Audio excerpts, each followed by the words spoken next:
Welcome back. So we have the second day of this process. Moved on from coating, filling with buttercream and stacking, and of course trimming as well. Trim. Now I'm proceeding to ganache. So I'm going to start with the big one. So let's go. And if you haven't done so already, don't forget to subscribe and like if you're enjoying this video. Like it. Thank you for those of you that have already done so. I do really appreciate it. Thank you for those of you that comment. Thank you. Anyway, I hope you're well. I hope your weekend is starting great. It's Friday. And go! Hello, greetings to you wherever you are watching me from. I trust this video makes you well. I know it's been a slight delay.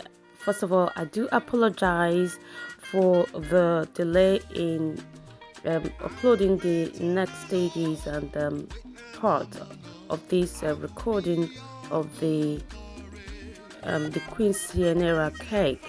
It's just because I've been busy and occupied with other things. In any event, the video is here now, and I hope you find it useful, helpful, or even entertaining. In any event, as you can see now, the next stage or this part is simply about ganaching the cakes and then covering them with fondant.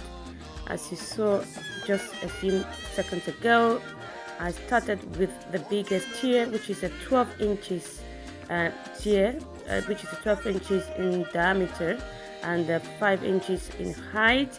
I just applying a thin layer of white chocolate ganache to crumb coat. That is simply to seal in the crumbs. So as you can see, it's very light, and I've now proceeded to the next tier, not the next tier per se, but the next ganaching of the top tier. That this is a 5 inches cake. That's a 5 inches in diameter and about 6 inches in height.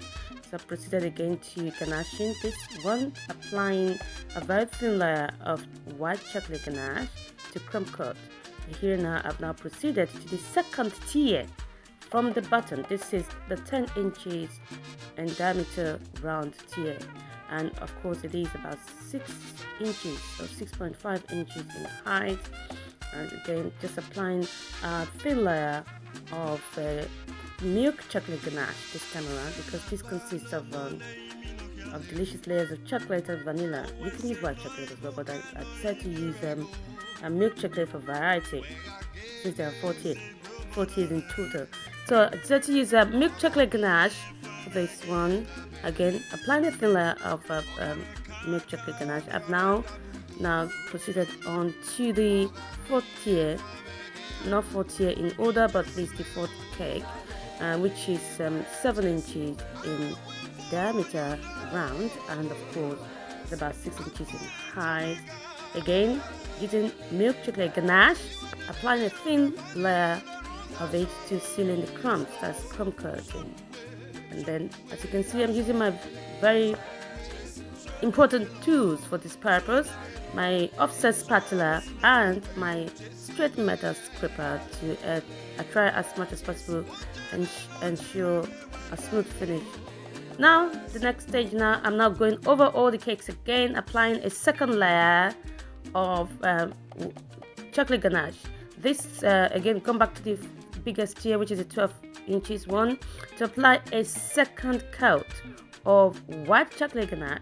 This time around, I'm having to spend more time and focus on it because it is the second layer and it has to be smooth in terms of the sides and the edges. So a bit more time was spent on this process, on this aspect of the ganache. That's done now. Now again, proceeded to the smallest tier, which is the 5 inches in diameter. Again, applying my second coat of white chocolate ganache, and ensuring a smooth finish as best as possible.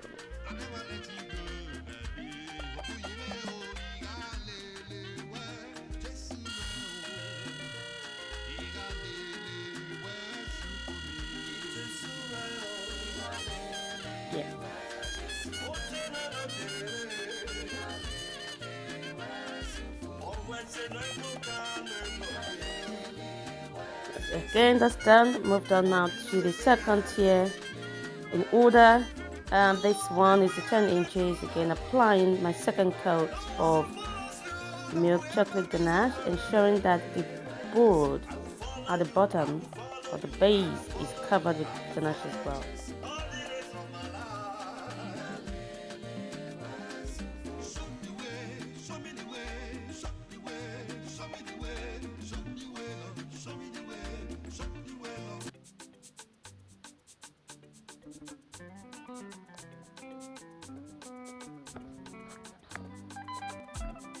Again, that's done, and then I'll proceed to the final tier, and that is the 7 inches round tier. Again, same process, going through the same process, applying my second coat of milk chocolate ganache and ensuring a smooth finish around the cakes, and also trying to ensure a sharp edge at the edges to allow my fondant to sit on beautifully. That's it. So, doing the final bit of this ganache process. You took me from the miry clay and set my feet upon the rock. I am going higher because of your grace.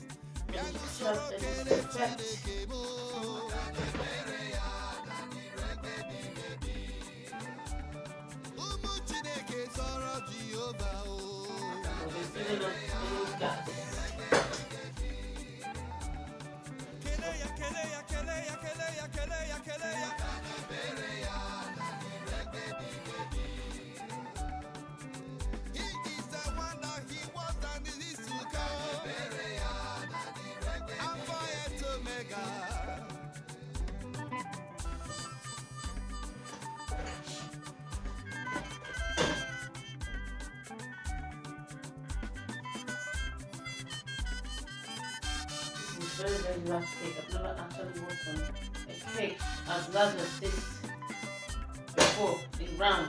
I've worked on square cakes or rectangular cakes because I added them. I'm not on the round cake. Round.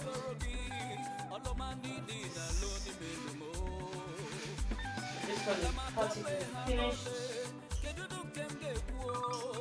Get it ready for the next stage, which is fondant covering.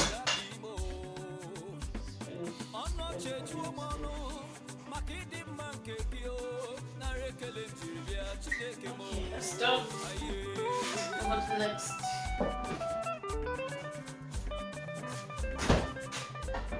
The smallest tier, 5-inch round by 6 inches tall.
And that's all the cakes, all the tiers, fully ganached, beautifully sitting, ready to be covered in fondant.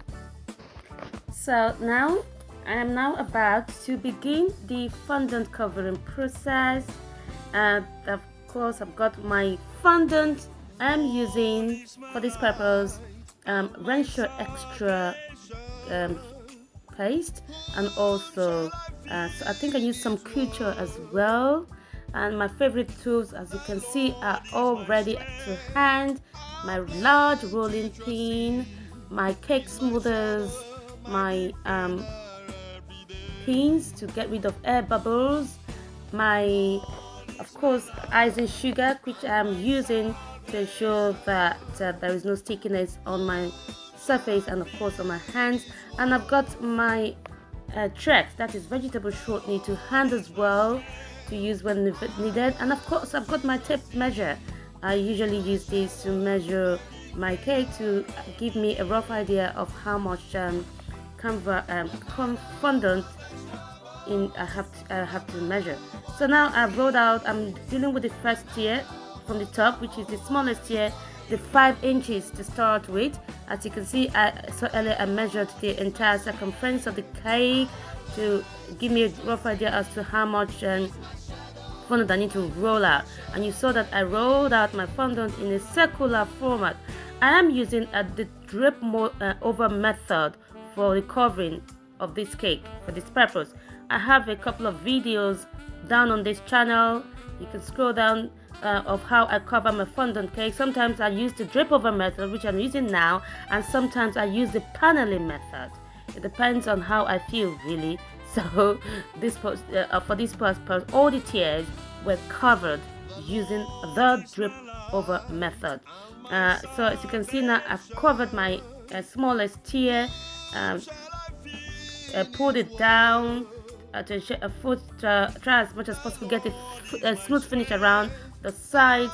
And once I was sure that everything was covered, the entire cake was covered, I cut off the excess at the bottom.